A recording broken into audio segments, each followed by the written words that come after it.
To the African, the European settler, whether living in South Africa, Kenya, Angola, or anywhere else in Africa, is an intruder, an alien who has seized African land.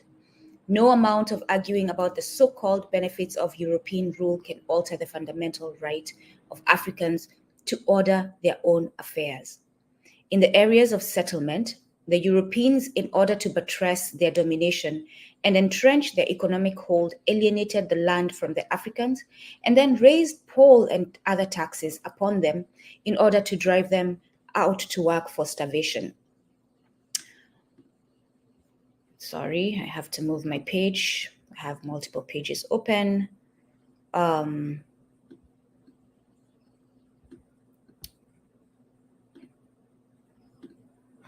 Sorry about that. All right, let me see how we can get this moved. There we go. Wages. They erected barriers of race to enforce segregation on grounds of the inferior social development of the indigenous people and made this a reason for enforcing their right to rule. There is no logic except the right of might that can accept the undemocratic rule of a majority by a minority. The predominant racial group must and will provide the government of a country. The race that is in the majority is the possessor of the land it occupies, irrespective of the annexations made by a minority of settlers. It is obvious that unhappiness, friction, and fear must prevail. Must prevail when a minority settler group tries to take possession of a land or to dictate to a majority, as in the cases, I am sorry, y'all, my computer is acting, of South Africa, Algeria, and Kenya. Algeria, Kenya, or the Central African Federation. So, and by the way, I want to be clear because I'm going to move on to reading another part. But before I move on to reading another part, let's make it clear that we are not talking about the United States of America. They cannot claim because the white people are the majority there now that they have the right to the land. How did they come there? Who was the majority when they came there? It was the indigenous peoples. And therefore, that is the precedent we will take, especially given the unfair way in which they ended up taking over and then bringing on a majority, right? So yes, we're not talking about the United States. The United States is a colonial state. We're not saying that the white people in the United States have the right to that land. 100% not. And here we are, again, computer issues, so bear with me.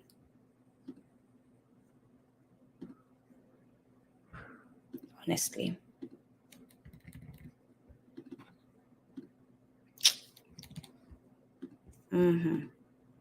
I'm just going to go quickly to the topic, like open what I can, and we can start from there as we wait for my computer to stop acting up.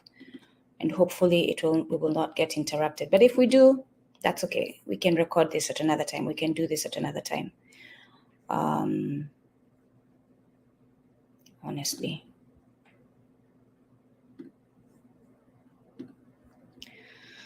All right. Bear with me, y'all.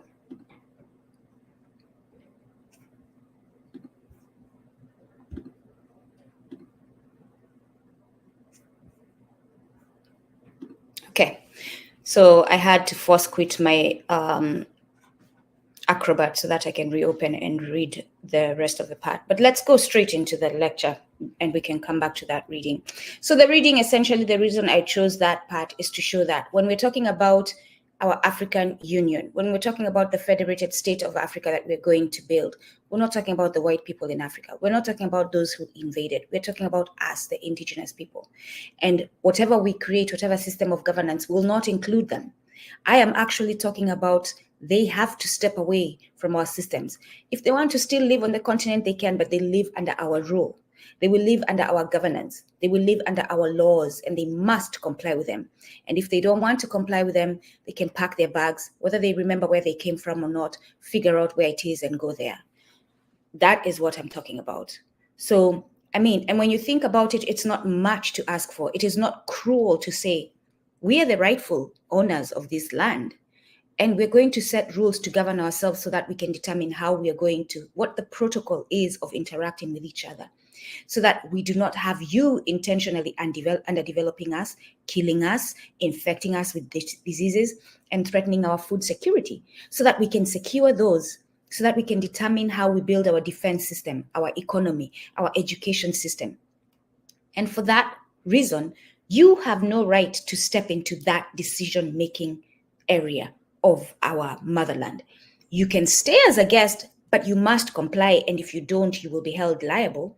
And if you don't want to comply, please pack your bags and leave. But this is the way it's going to be moving forward. This is where we are heading. This is where I propose that we head.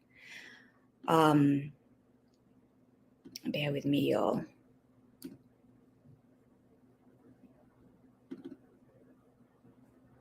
We will push through despite the challenges. We will continue to push through despite the challenges. We will push through despite the challenges. Those who grew up with me know I am stubborn, but stubborn for the right reasons. We will push through despite the challenges. I am telling you, we will. We have no other choice. I'm not settling. Being oppressed is not a choice for me. So we have no other choice. All right, so that is the foundation I wanted to set for our conversation. The fact that when we talk about what we're talking about, we're not considering white people in this future that we are seeing. We're not considering them in our governance. They're not going to have a voice in our governance. Because we are people of Ubuntu, and we know that the way we interact affects other people, they will sure be taken care of. They don't have to worry about that. They will not be exploited like they have exploited us, but they will have no right in deciding what can be done and how the rules are run. And if they have a problem with that, again, I said, if they have a problem with that, they can pack their bags and leave. I honestly urge you all to get on the same page with me regarding that. I'll be waiting. I will not hold my breath though. So we're going to start with defining what Pan-Africanism is, because Nkrumah was big on Pan-Africanism, and this is what he's promoting in Africa Must Unite. Nkrumah did not see any borders. When Ghana was the first nation in Africa to get independence. And when they got independence, Nkrumah, in his speech accepting that the Ghanaian people had chosen him as the leader, he says, yes, we are celebrating. I am paraphrasing. Yes, we are celebrating, but let's not lose sight of the fact that our independence is only a temporary fix. If the other nations around us, of people looking like you and I, are not free, we will not be free completely. And so we have to ensure that all the nations of Africa are free and liberated. And that was his Pan-African viewpoint. But also beyond that, he had come to school in both the UK and the United States. And he had seen the community, our community there, and his extension of liberation went all the way to those areas as well. So Nkrumah is not just focusing on liberation within the continent, but also our brothers and sisters who were taken outside the continent and who ended up being, for example, in Brazil, a large majority of the population there. So Pan-Africanism is a political and cultural movement aimed at uniting African nations and peoples across the globe in resistance to imperialism and colonialism. We move beyond Pan-Africanism for reasons that I will explain later in the lecture. But I will suggest that you all follow Mama Kanyisile and just Google Mama Kanyisile. You will see if the people who are hosting her are good about entering the words that will make sure that her videos pop up when you enter Mama Kanyisile. You will see videos where she has appeared, and recently she was on the Liberian, I'm sorry, my sister, I'm forgetting the name, channel, and she spoke about this, the importance of moving from Pan-Africanism to Afrocentrism. So we are Afrocentric. We are moving because we have learned better about the power of Pan-Africanism or the lack of power, of full power of Pan-Africanism. And we are moving now to Afrocentrism. Afrocentrism is our way. That cannot be taken from us. It cannot be taken from us. Pan-Africanism has also been co-opted by the CIA. I have said that before. But just because they co-opt something does not mean that we abandon it, especially if it is innately our culture. We cannot abandon them. We're just going to continue persisting, using it and telling them that they cannot use it. And then we're going to build the defenses that are required to get them out of our communities so that they do not do the damage that they do. But Afrocentrism, what is that? It is a paradigm shift that reorients our focus on Nsiya Ubuntu-centered perspectives. Nsiya Ubuntu is Africa. Again, we rename ourselves, acknowledging the greatness of Nsiya Ubuntu before colonization and external influences.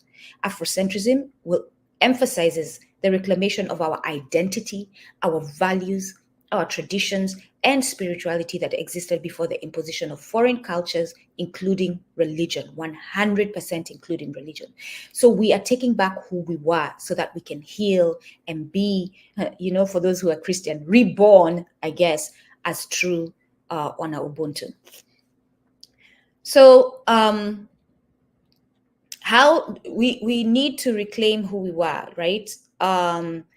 We've been infected, and I call it an infected, by many foreign cultures. You hear Africans talking about Arabic is an African language. No, Arabic is not an African language. Arabic is the language of your colonizer. Yes, the Arabs were there before the white people landed. And the Arabs very much did not teach you Arabic in a friendly way. They didn't say, oh, Ndugu, come, let's learn my language. It actually is going to help you. No, they put a gun. Well, they didn't have guns. They put weapons in front of you and forced you to take the language. You either accepted the new way that they were forcing down your throats, or you faced death. So we cannot continue to embrace that as a language of ours. We cannot continue to do that, especially if we seek liberation. So Nkrumah's key points, and we're going to go through them. So Nkrumah's analysis of Nsiya Ubuntu's disunity as a vulnerability. He does that a lot in the book. He shows us that our disunity is a vulnerability. Our disunity has been formed by colonial entities, by imperialists. And he starts, chapter 1 is very much about, and chapter 2 too, giving a background on how colonialism intentionally created the structures that would continue the disunity, that continue to this day, right? Borders, teaching you their languages, forcing you to learn their languages so that you don't have that common identity.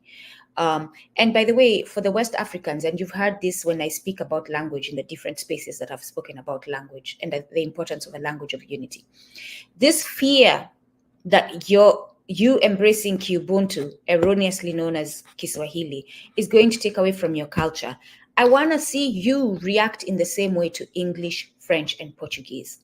Or I'm going to be calling bullshit on you all, my African brothers and sisters. If you're not giving the same fire to fight you being taught English, Portuguese, or French, shut your mouth and embrace the language of unity. Honestly, like no tolerance anymore. We're talking about life and death. You will not get grace from me when it comes to our liberation. You will get it in subtle ways, but when I'm explaining what must be done, I don't have time for grace because it confuses the message. So here is the truth of the matter. The mental decolonizing process is not an easy one, and no one should expect it to be an easy one. Your brain has been conditioned to think a certain way that is intentionally designed to keep you in a subjugated position where you see the white man as superior to you. I'm telling you, having gone through the same process that I would hope that you go through, that I want you to go through, that moving from that position to remember who you are, that you're not inferior to them, embracing it, and doing the work that you must do to cleanse that, because it's a continuous and it takes a long time. I haven't even finished it, to completely absolve myself of white supremacy, right? The false notion of white supremacy. It is not a happy and fun experience, but it must be done.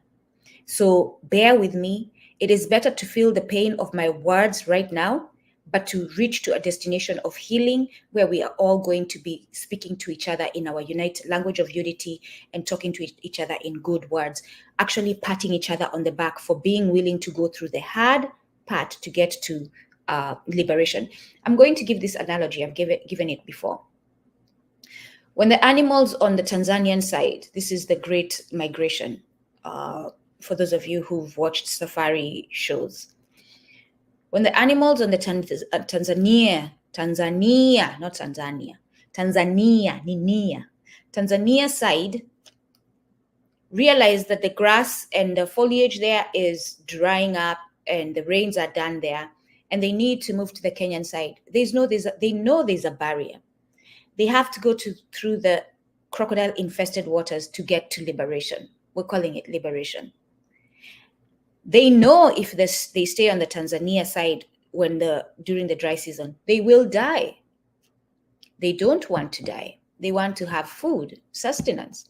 And therefore they cross, knowing the risk, they cross the Mara River over to the Kenyan side and reach the liberation, right? They get the food that they need. And they keep doing this every year because they know liberation is on the other side. So you apparently are a more intelligent being.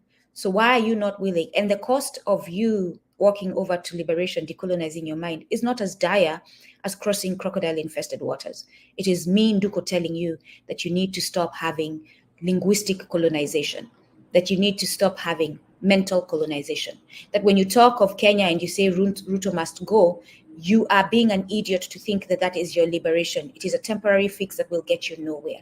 So I'm not going to sit there and be nice all the time. And I appreciate those who can be nice. I'm going to bluntly tell you what must be done, and hope that those of you who understand the importance of our liberation will be wise enough to understand that these words of me are not meant to be. It's, again, like we all say, we all embrace tough love. So embrace tough love for the sake of our liberation. So Nkrumah argues that Africa's disunity has historically been exploited by foreign powers to control its resources and impose imperialistic policies. Again, to control the Nsi ya Ubuntu resources and impose imperialist policies. All these policies in Kenya, all these policies in Nigeria, Ghana that you're seeing being implemented are not Kenyan policies. They're not Ruto's policies. They're not Uhuru's policies. And I will name all of them so that you don't think I am favoring one over the other.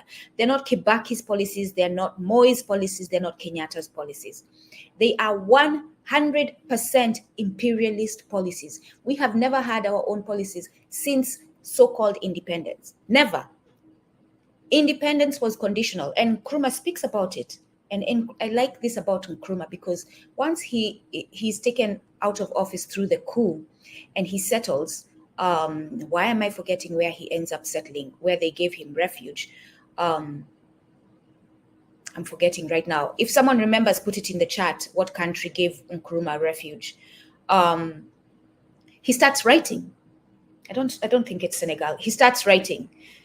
And in his writing, he's actually looking at himself.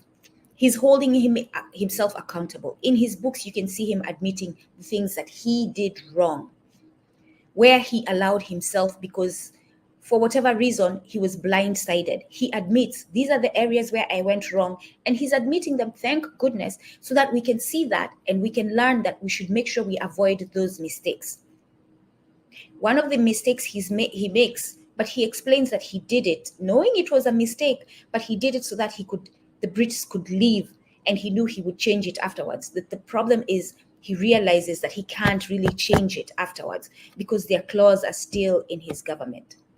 Was allowing them to be actively involved in the structuring of the constitution of independent Ghana, or so-called independent Ghana. So he says disunity prevents collective strength and self-determination. If we fight imperialism as Kenya, Ghana, Cameroon, let me start mentioning our other sister nations so that I don't leave them out there. Namibia, Angola, you go all the way to Western Sahara, yes. If we don't think of them when it comes to fighting imperialism, we're going to lose that battle. But if we come together as a united 54 nations of Nsi ya Ubuntu, we have power. And if we come together under African protocol, under our own culture, under our own ways, our own laws, we will have power and leverage. And this is what Nkrumah is saying, and many others, but today we focus on Nkrumah, we must do. So he advocates for embracing Afrocentrism. We said that again, to restore Africa's cultural identity and fortify unity, which is essential to resist external manipulation and reclaim African sovereignty. The reason why I am so keen, and I've had people ask me, are you crazy? What is wrong with you? Nothing's wrong with me. If you all see me, I'm doing just fine. Other than the fact that I have been retaliated against by the system and shunned and moved to the right. It's an outcast, and I'm not being allowed the freedom to find financial liberation in today's unfortunately capitalist system. Other than that fact, I'm doing well. And in fact, sometimes I think, despite the fact that I cannot afford the luxuries that I did because of my financial status, I sit and think to myself, I would rather that than to be sitting in the federal government office where I was working, knowing I'm contributing to the harm of my people. 100%. That was killing me inside. So in chapter 2, Nkrumah calls for political unification. So it's not just physical unification. It's not just spiritual unification.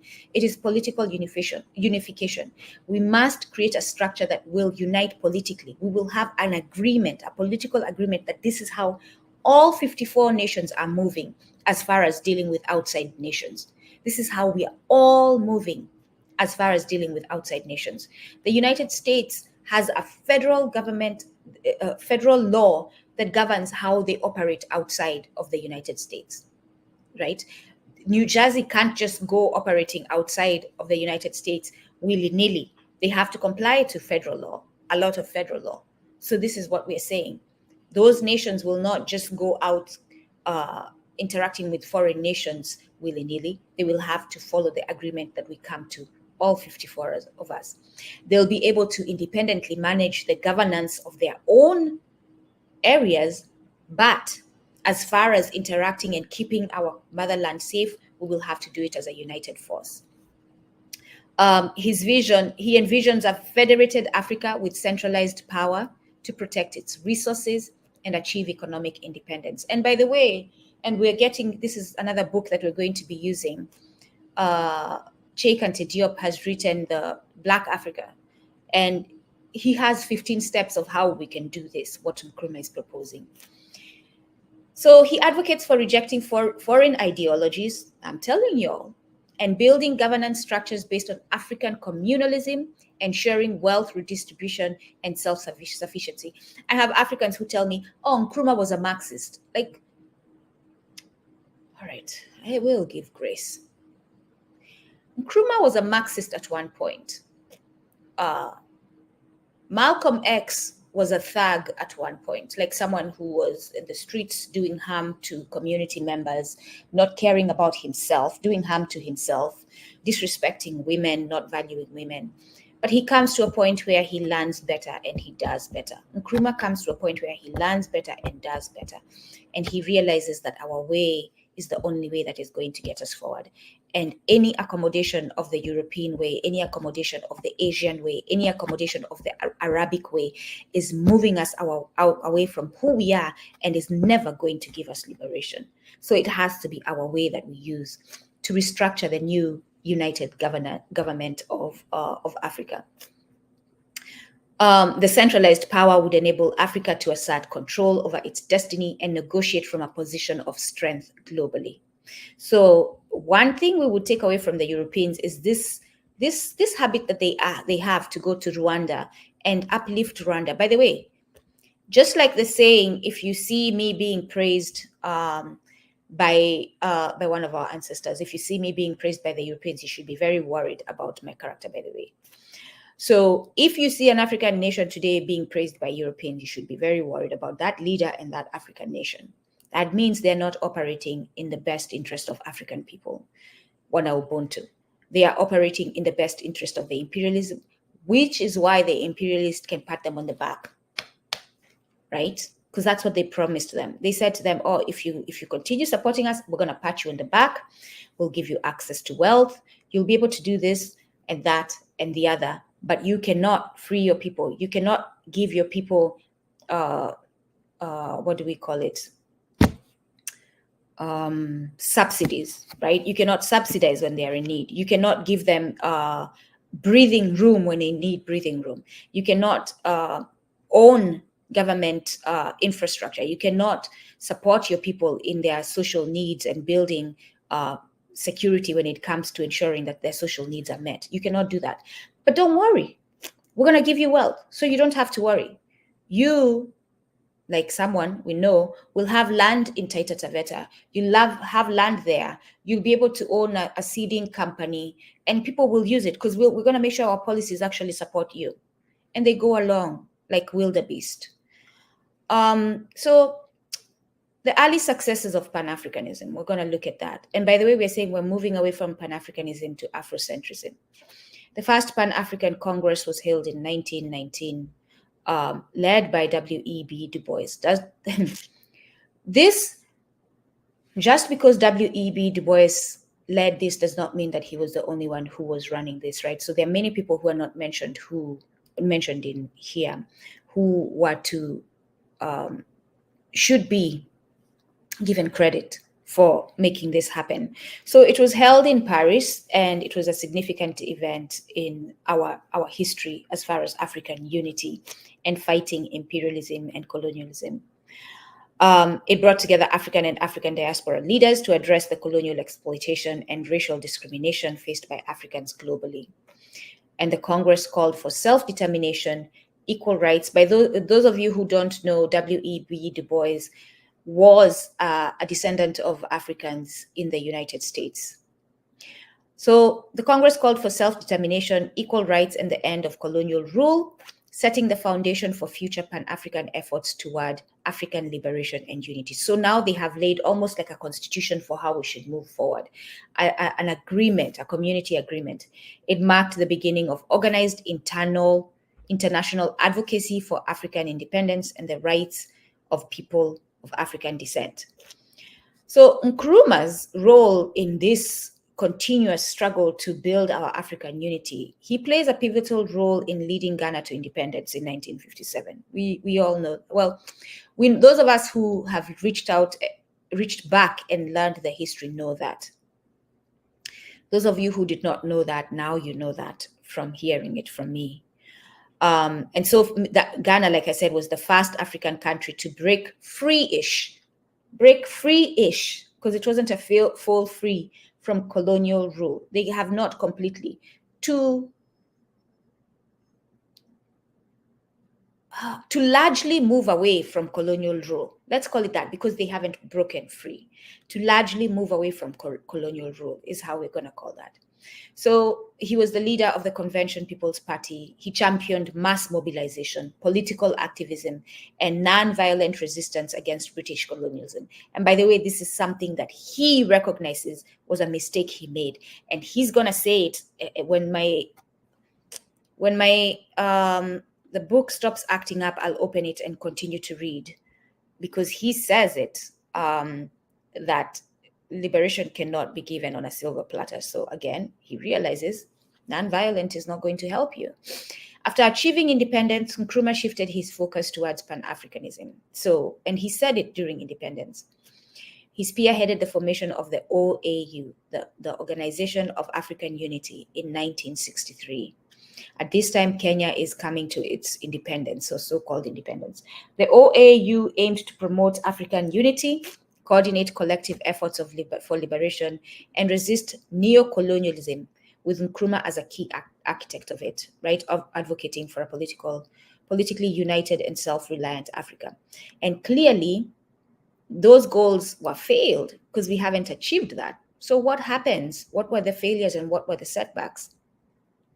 So the Organization of African Unity faced challenges, significant challenges, including a lack of political cohesion among member states. So you see that why it's important for the political to be a one, there has to be cohesion. Because if Kenya is operating willy-nilly in politics, it's going to affect the other nations, and therefore that unity is broken. So that was their first challenge. The disunity often led to ineffective conflict resolution, and the OAU struggled to mediate disputes and civil wars across the continent. As you can see today, the African Union is failing at as well. So, and then you had external interference from former colonial powers because they had not left, right? And then Cold War was used because America was fighting with China, which they're still using today, for example, you saw the ban on African Stream, and the reason that the United States, through their spy and representative, Secretary Blinken, I call him a spy because, make no mistake, he's not in your nations as an ambassador for the United States. He's in your nations to watch what you're doing so that he can report it at home, to watch and learn your weaknesses so that he can report it at home, and so that they can implement policies and ways and strategies to keep you subjugated. So he's 100% a spy for the United States, not just an ambassador. And so he attacks African Stream and claims that they are being funded by Russia, right? So the Cold War. And as John Perkins told us in the session we had with him, that message that Blinken gave was not for us Africans. It wasn't even to insult us, because we are insulted by it. And a lot of us have pointed out how insulting it was. No, let's stop being insulted by it. It wasn't for that purpose. It was for the American, and including the American who of African descent, of Nsia Ubuntu descent, because they have now believed that they are Americans and they must look out for the independence and the safety and security of America. And so they know Russia, from being told by their government several times repeatedly that Russia is the enemy, is an enemy. And therefore, if they associated this name, people don't even know where African Stream is coming from. Some of the people who will hear it, with Russia, immediately they dismiss that's a bad thing. So that's what Blinken did. And so that's part of how the Cold War affects what we are doing to move towards liberation. And this happened with the OAU. So it was largely due to the clash between individual national interests and the collective goal of unity. So while leaders like Nkrumah championed for political federation for United States, many new independent, and you see them split, by the way, some of them still wanted to accommodate colonial involvement in their governing. And this is how they end up splitting, and the OAU is broken. So part of what we are looking at, before I do that, let me actually go to where I have the AU. So let's look at the AU before I talk about part of our solutions. The AU, its successes. So we're not going to just crush the AU. So, okay, we'll talk about OAU. It's formed in 1963 with Nkrumah and others leading. And then in 2002, as this division amongst African leaders is going on, the African Union is formed to replace the OAU, aiming to address the shortcomings and promote deeper integration, which really it wasn't. It was actually aiming to accommodate imperialism, right? Not to upset the white man. Let me put it in simple terms. Those people who go ahead and say, Nduku, that's mean, that's racist. Why are you saying that? Why are you doing that? You're being racist. That is you accommodating the white man, right? I have interactions with white people. That is my business. I don't have to come here and prove to you all that I am nice and kind to white people. Just trust that I am, because I am a person of Ubuntu. But I am 100% anti people who believe in the false notion of white supremacy and use it to subjugate us, use it to build policies that are going to harm us, use it to think that they have the right to go around Africa injecting people and killing people and forcing us to do stuff, use it to think that they have the right to tell us when we should think and determine that we are subjugated and whether we should talk about it on these platforms or not. So I 100% do not support that. I 100% do not support Blinken. Blinken is my enemy. And those who sent him to do his job are my enemies. And for you as an African person, for you as a Mwana Ubuntu to expect me to do anything else but see them as enemies is actually, you need to go see a doctor.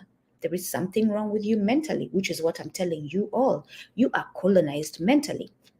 And you have cognitive dissonance. We are going to officially call that a disease.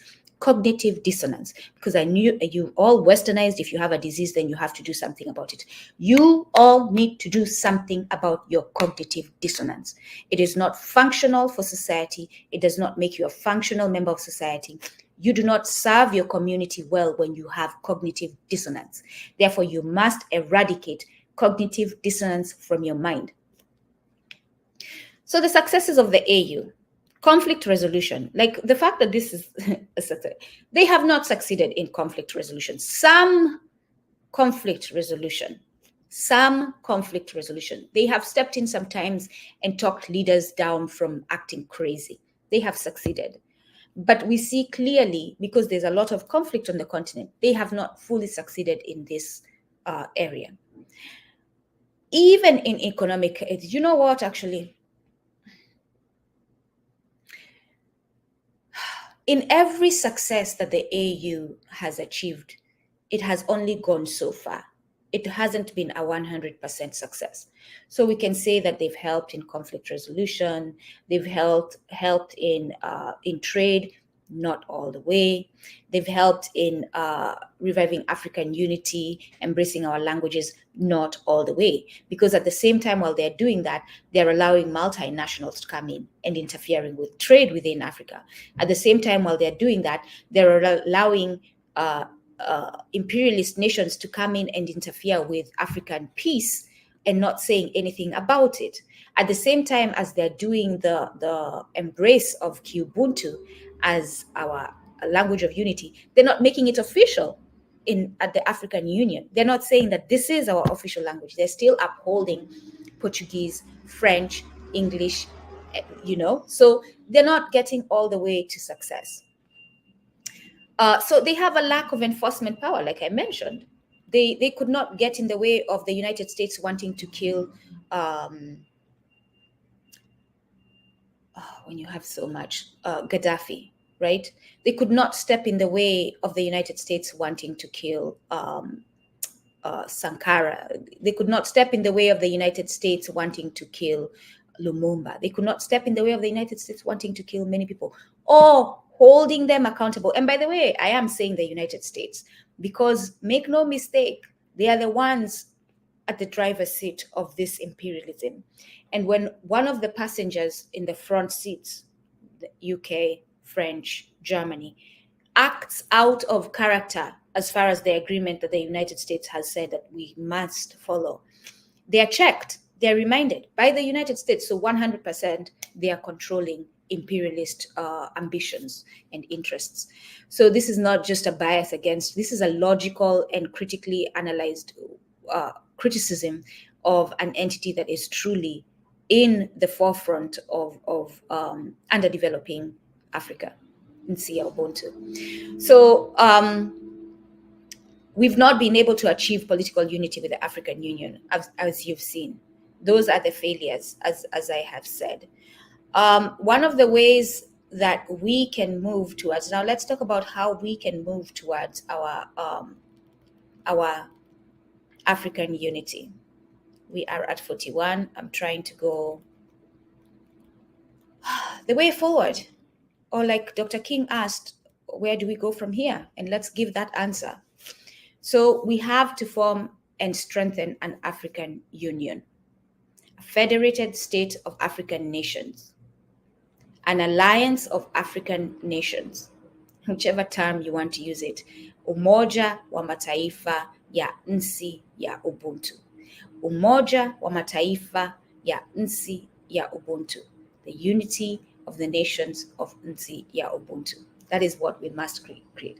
Like we said, it is important that through that unity, we have political integration. You can't go be acting the way you want politically over there and over here. Even in the United States, when the states have attempted to do so, we've seen how they cause disruption in their unity. So even in the United States, if you study, by the way, it's good to study your enemies. When the states have attempted to not listen to the federation and align with the federal rules, you have seen the failure that they have introduced in their unity. So political cohesion, political integration is important. Economic collaboration. So if we agree under this federation, this is how we're going to operate economically, no one in the 54 nations should go doing whatever they want to do. It is going to be the agreed upon standards. And now you can tailor them to your local areas. But this is the grounding policy of how we move forward economically. Number one, you're not going to sell African land to foreign nations. That is a no negotiation, none at all. Why do people need land? Shelter. We don't want them to shelter there unless it's really bad in the West, and if they shelter, it's going to be under our own terms, right? Food, production of food. We will produce the food, we'll be sure to export it to you. We will produce it. We know how to produce it. We got you, right? If food is your need, we'll send it to you. And guess what? We, unlike you, are not going to poison the food that we're sending to you. So just sit back, chill. But guess what? As you sit back and chill, make the money that you're going to need to pay for the food that we export to you. So don't close your eyes or forget that you actually need to pay for the food that we're going to export to you. Economic collaboration, collective defense and security. This one, Africans, one Ubuntu, you tend to shy away from it, but it's important. If we build a united and federated Ubuntu, we have to protect it. We have to defend it. And so for you, and by the way, this includes an intelligence unit to continue collecting intelligence 24/7. And by the way, in a setting where we are planning for, we are already preparing towards this African unity, it was asked of me, how does defense apply to the individual? Because we want to give individuals ownership of community well-being, right? So how do you make defense and security relatable to the individual? All of you, Wana Ubuntu, are going to be spies. All of you, yes, we're going to call it, we're going to own it. We have no business shying away from these words. No, we are going to all be spies individually for the sake of our well-being collectively. All of us. So anything you hear that is anti-you, you will report it. You will report it to the powers that be, to the people who have taken the positions of leadership, to the people who are assigned and equipped to do something about it. That is what defense and security looks at, like, to the individual. When you see danger, you're going to yell danger where it needs to be yelled at so that something can be done about it. That is our individual responsibility when it comes to African unity. Cultural unity and Afrocentrism. So we're going to agree that Afrocentrism is our united way of being, right? It doesn't mean that your Yoruba culture is taken for granted. It doesn't mean that my Kamba culture is taken for granted.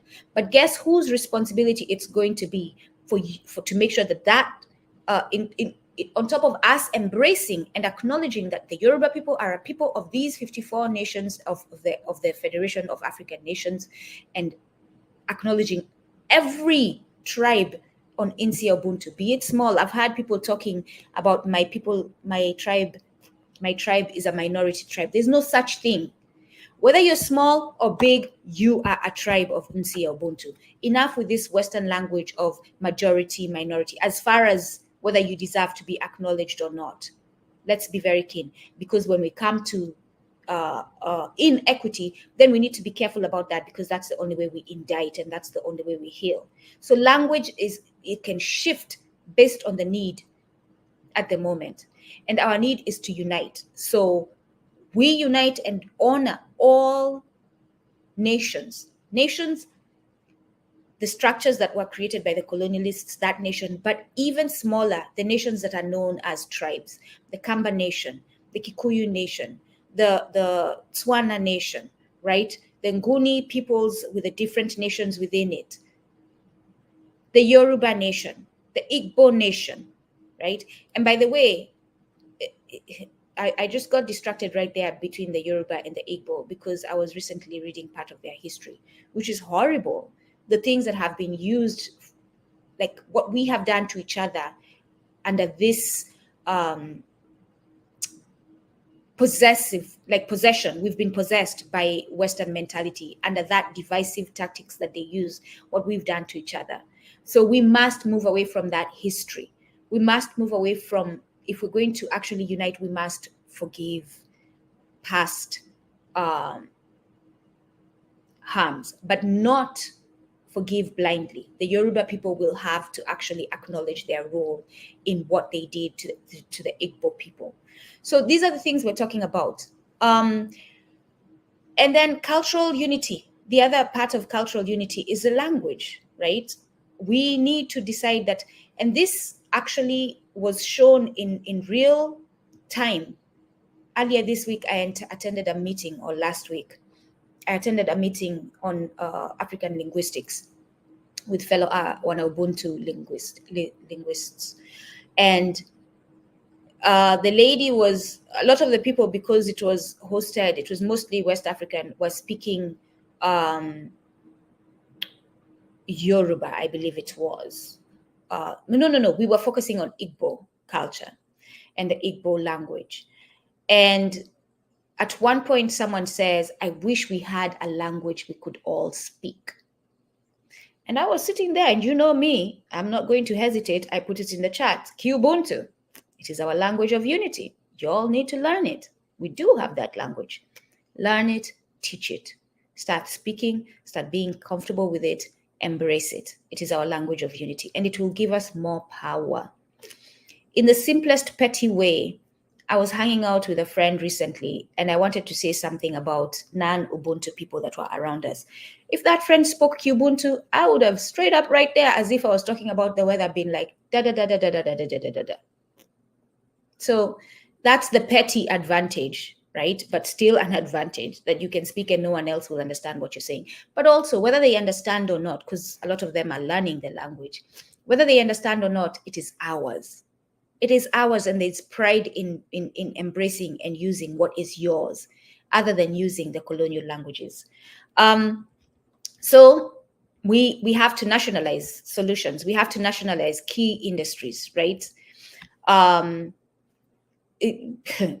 Natural resources nationalized. There's no ifs and buts, right? There's no private entity that will operate to get natural resources from our ground, from our motherland. No, it is going to be nationalized. So the nations are going to, under the agreed terms of the federation, negotiate how you're going to access natural resources. And you're going to pay the prices that have been agreed upon under the federated union. State-led development, right? The state is going to have to take ownership of infrastructure, of building within their own nations, and ensuring, for example, Kenya, we recently had flooding, and many other Ubuntu nations. The state is going to be responsible, and we're going to hold them accountable. There will be structures in our governance that will hold them accountable. If you have been elected to be in leadership and we're noticing you have not put in infrastructure, not even started in a year, you're out. Forget about what terms we like. When we talk about the term of the leader, I'm intentionally not calling president for now. So in case we decide we're going to call them something else.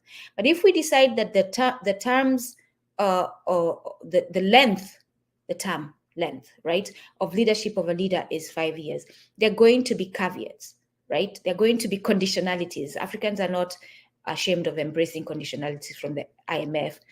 I'm asking you to embrace them for our unity. So if you are in our development, if you are a leader and in a year you have not done the development, forget about promises. We're talking about we collectively analyze what the nation needs, including the Wananchi, the people, the owners of the nation, Wananchi, the children of the nation, including them. There will be an analysis of what Kenya needs today to develop. There will be an agreement of what solutions should be taken to develop us. And then whoever is chosen for leadership will comply without question. You will just comply to implement. We will make sure you have the resources, MPs, experts, Wananchi, some of the Wananchi, to help you implement. And in 1 year, if you have not started the projects and implemented the processes that are going to move us to do whatever has been agreed, you will have to step down. This is what we're talking about. We have to start moving in a very serious way towards liberation and sustaining that liberation, not just achieving it, but sustaining it. The governance must be Afrocentric, like we mentioned before. It must be Afrocentric. We're going to follow our common way of Ubuntu, right? I am because you are, which then goes back to you as Kenya cannot be operating in a separate way than Namibia as far as interacting with the outside. As far as your people, you can. But also even with your people, when it comes to, let's embrace human rights for a minute. When it comes to human rights and how you should treat a human being, if Namibia notices Kenya is mistreating its human beings, they will be brought to the federation and they will be answerable and they will have to repair the harm that they have caused. that Kenyan leader. And before even it's brought to the federation, the Kenyan people will have the right to hold that leader accountable. And whatever African-centered structure they have put together, like a council of elders, the leader will be presented in front of that council of elders, and they'll be answerable. They will have to repair. So we have a lot of work to do. I'm going to touch on the language quickly before we close. The importance of the language, like I said before, there was a petty way of, and please ask any questions. And I thank you all for participating in the chat, Masanka and Zambi Kabea, Sinovia Indigo, Michael Bakwesea. Good to see you all in the chat. Asanteni kwa kuwa nasi. Zinavanefi. See, you all choose these names that are not really names, and I'm going to call them, I guess, just to acknowledge you. But I appreciate you all participating in the chat. Asanteni. So, what does the language of unity help us with, right? It serves as a unifying medium. That's the obvious benefit. Breaking down language barriers. I told you, we were in a meeting earlier this week. We were focusing on Igbo. People were speaking in Igbo. We had a couple of people calling in, speaking in Igbo. And someone said, I wish we had a language we could all understand. So if we all learn Kiubuntu, these are linguists too, so they should be leading. They should be leading this movement of unifying our tongues, right, in our African language, Kiubuntu, erroneously known as Kiswahili. So it will reduce the barriers, will break down the language barriers and promote communication among diverse African nations. Right? It will strengthen our African identity. We will be going in our unity, speaking our language, right? You go to Germany, they speak German, and you're supposed to comply. You're supposed to be the one who does your homework to understand what they're saying. So when these people come to our lands, they will have to get the resources or use our resources to get interpreters. So having a unified language that everyone, include those who were removed forcefully from our motherland, can speak, will be a way that you can see yourself as one, no matter where you are globally. You speak my language. You know how many times, I'll explain to you all how this works. When I first came to the United States more than 20 years ago, we would be walking in the mall, and then you see Kenya, like, so me and my cousins were in the mall, and we're talking, and we go from Kikamba to Kiubuntu, right? We'll be talking Kikamba, and Kiubuntu is coming in. We don't talk just one all the way. And then we'll see a Kenyan, and we'll be like, oh, yes, that's a Kenyan, da, da, da, da, da. And B, because I'm outgoing, usually a lot of times I would say hello. Just to hear that answer back in the language is so, in a foreign land especially, is so grounding in safety and oneness with that person. I don't know why we are pushing away, like why we are pushing against it. The idea that we should build a language that unifies us. And then it eases trade and cooperation, which is how the language is formed originally. The nations that meet in the eastern area of Nsi Ubuntu, otherwise known as East Africa, they build this language so that they can unite in communication while they are trading, so that they all understand what they're saying. And if you notice, the evidence again is in the language. And just like, why am I forgetting? A few weeks ago, we had a session, and I am so sorry. Robin Walker, I believe, was our brother who joined us. Correct me if I'm wrong, the guest was Robin Walker. And he told us that, and I suspected this for a long time, the place where the culture is purest is Bakongo, is Congo. Bakongo are the people, is Congo. And I suspected for a long time now that the place where Kiubuntu is purest is Congo. And I was happy when he confirmed that. The place where our culture is purest, like has the least infection, is Congo. And it is very fitting because Nkrumah was one of the people who said that Congo is going to be the center of our liberation. It will be the center of our liberation. And now I'm going to throw in Congo and Haiti, just because of the historical significance. Haiti being the first Wana Ubuntu who were forcefully removed from our motherland to fight against imperialism and colonialism. So that is the center of our liberation. As long as you all are ignoring the liberation of Congo, none of us is going to be liberated. And so we might as well collectively focus on starting there. Focus on reaching back there. Start from the center outward, right? And by the way, I said this in a Kenyan space the other day. Me saying that does not mean that stop working outside. I'm asking you because I know you're African, you're Mwana Ubuntu, you're capable, you're able, you can multitask. Do that while doing this, but we cannot ignore this. All right, so it will ease in trade and cooperation. It will promote Afrocentric education. We will base our education. Tanzania did this for years, and I think they're still doing it. Everything was taught in Kubuntu, including chemistry, math, everything. And you have brilliant people who've come out of Tanzania. Brilliant economists, Abdul Rahman Mohamed Babu. People who they open their mouth and you see they're speaking wisdom, Nyerere. And their education of chemistry, of math, of everything was in Kubuntu.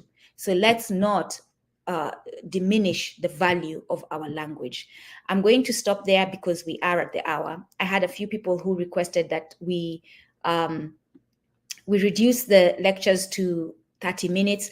Again, I'm not going to reduce the lectures in 30 minutes. As you can see, the hour itself is not enough to cover everything. But what I will do is I will make time to cut clips that are shorter so that you can watch short parts of it. This person was asking not for themselves, but for the younger generation that needs to hear this information. And let me quickly look at the chat and see if there are any questions before we close. And by the way, join our Telegram. I'm going to put the information out as a post on Kumbukeni. Join as a member. I don't know if you have to pay to join as a member. Just let me know if it requests you to pay. But join as a free member, or whether you have to pay. Join as a member so that you get my posts. So immediately, the 27 of you who are here, I can see on YouTube. I don't know how many people are on Twitter. Let's see how many people are on Twitter. If there are people at all. The 20 who are on Twitter, go ahead now and let me mute that Twitter so that you're not hearing it. Go ahead now and subscribe to the Kumbukeni YouTube channel, youtube.com/@Kumbukeni1. But because these wakoloni, these wabepari, wabeberu, Mzungu is shutting us down, we must make sure that we are in all spaces. So we're building a Telegram community, but we're also going to build communities in other spaces. And I have shared other spaces with you all that are coming up. But by December, at least we should have a concrete determination of which African space we're going to be supporting, where we can all move. In the meantime, look out for that post announcing our Telegram community. Join it. If you're a Mzungu who decides to slide in there, don't bring your white fragility, because I can't 100% vet who gets in there. If you're a Mzungu who slides into our Telegram community, do not bring your white fragility. I'm telling you, I do not hold back as far as putting you in your place, because you've gotten away for too long with your nonsense of white supremacy. And I know that you're not superior to us because I have lived amongst you. I have seen you all walking barefoot in the bathroom, which is very disgusting. So you're not superior to me because you should have thought, and now I'm being petty, but petty for a reason. You should have thought to yourself, if you are a superior being that is civilizing me, that you're going to get infections if you walk into the bathroom barefoot. So just because you're a Mzungu does not make you superior. I've seen a lot of you who don't even know how to read and write, and you have big jobs paying you big money. I'm not saying this to disgrace the whole community of Wazungu. I'm saying this to call bullshit on the notion, the false notion that white is superior and we are inferior. All right? I wish you all the best. Kila, heri. Usiku mwema kwa wale ambao mko nyumbani. A good day to those of you who are not home. Siku njema kwa wale ambao sio usiku mliopo. Asanteni, siku njema, kila la heri. Kwaherini.